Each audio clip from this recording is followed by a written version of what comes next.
Good afternoon. Thanks for being here today. I'm Sheriff Carmine Marceno.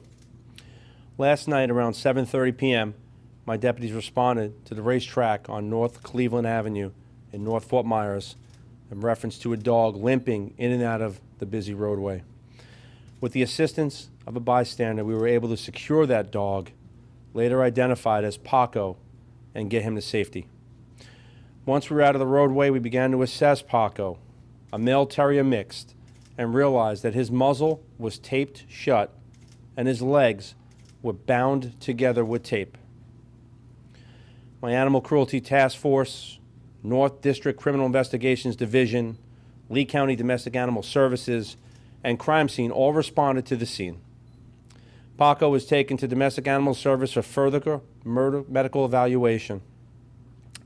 I've been very clear, I'm not going to accept animal abuse of any kind.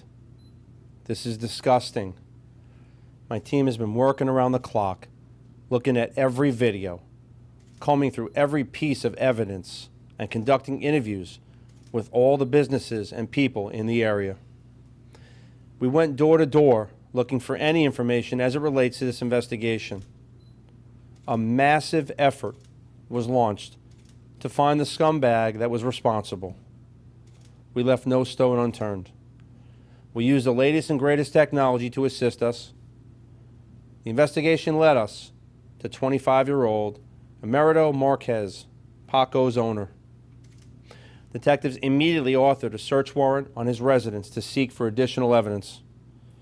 With all the information collected, to this point, my detectives developed a probable cause, charged Marquise with felony animal cruelty.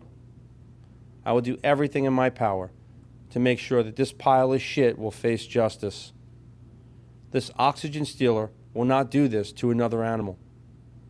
My Animal Cruelty Task Force has an amazing track record when it comes to cases like this. If this garbage can do this to a defenseless dog, what would he do to a child or another person? This behavior always escalates to something more violent. This is pure evil. We will stop it. Those responsible will go to the Marceno Motel. We protect those that cannot protect themselves, and this means animals, children, and the elderly. My legal team has already started the process to remove Paco from Marquise's possession. If I could, I'd duct tape his mouth shut and let the son of a bitch run through traffic with his legs bound. But I can't, unfortunately. Today, this clown's birthday. So, I got him a little something. I got him a birthday cake. Actually, the cake is for Paco. It looks like he'll make a full recovery.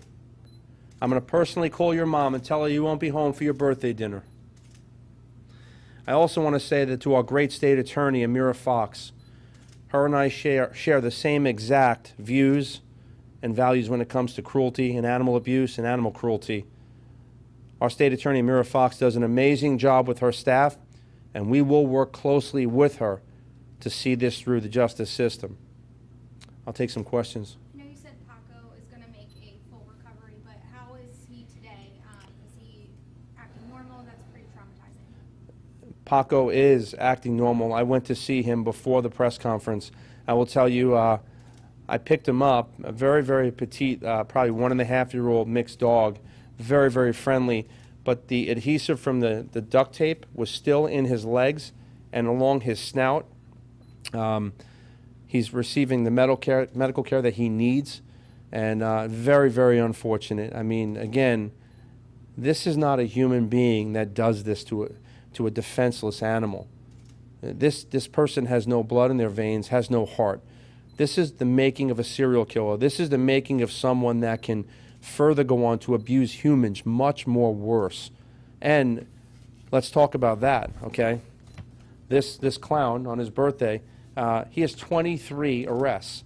He's a documented gang member, okay, with felony criminal history. This has been his life, crime, okay? Documented gang member. So it sickens me. Not too long ago, you won a court case where you gained custody of an abused animal. attracts you in pursuing these types of cases? That's a great question. Okay, so not too long ago, we did win in court. So my team understands, the legal team, to look, it's not only just taking that animal away from the person that's abusing and holding them accountable, but we don't want to give that animal back and put them right back into a position of being abused again.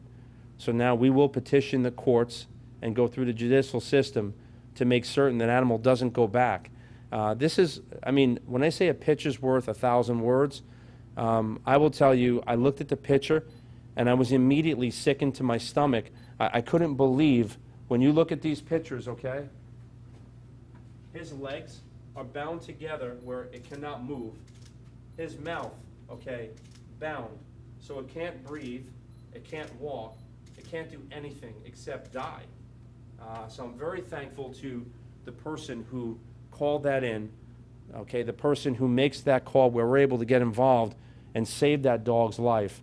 It's just a real sickening thing. I've made it clear with the Animal Cruelty Task Force, I don't care where you are, I don't care who you are, I don't care where you live, you will not run, you can't hide. We are coming for you in full force. If you abuse an animal in this county, in Lee County, I can promise you, every resource we have, every detective, all hands on deck, we will hunt you down, and you are absolutely going to the Marceno Motel, where you will get, unfortunately, food and water and shelter. That's more than what they deserve. Were you able to, you said you went to his residency, was he there and that's where you guys visited him? So again, this is let's talk about the timeline of this case. We get this call at 7:30 p.m. last night, and we don't know where we're going. The only thing we know is that we have a dog that's been severely abused and left to die. From that point forward, it was all hands on deck. And what does that mean? That means district detectives, the animal cruelty detectives, okay, crime scene, because we want to analyze the tape and the crime scene, okay, all hands on deck, knocking on doors, going door to door, looking for surveillance, trying to build a case. So from 7:30 p.m. till now, okay, 2:30 p.m. the next day, we already have our subject in custody, and we've closed this case with arrest. That's a really big deal. That's a really big deal. That's all hands on deck. It doesn't happen just by mistake. And I couldn't be more proud. I mean, my family members, while I'm the guy that delivers the message here, okay, I believe in transparency, and I believe in letting all great citizens of this county know who serves them. And as a sheriff, okay, I work with the greatest family members. My family members are the reason I stand here. It's easy to deliver a message, but the real heroes are the people that are going out there every single day, like my family members, these detectives, the Animal Cruelty Task Force, that literally, when that call came over last night, they were on it immediately. They didn't sleep. They've worked straight through the night to make certain that we can close this case out. They're my heroes. They really are. And they deserve it. My family deserves it. Did you all find any other signs of neglect or abuse on Paco? So right now, Paco's being obviously medically evaluated. I will tell you that his paws, the toenails were super, super long. There was a very distinct odor from him possibly laying in urine for an extensive period of time. The skin, I mean, there was a lot of things. I'm not a physician, so the medical, process will go now, and that will all be documented. At what time was the suspect brought into custody?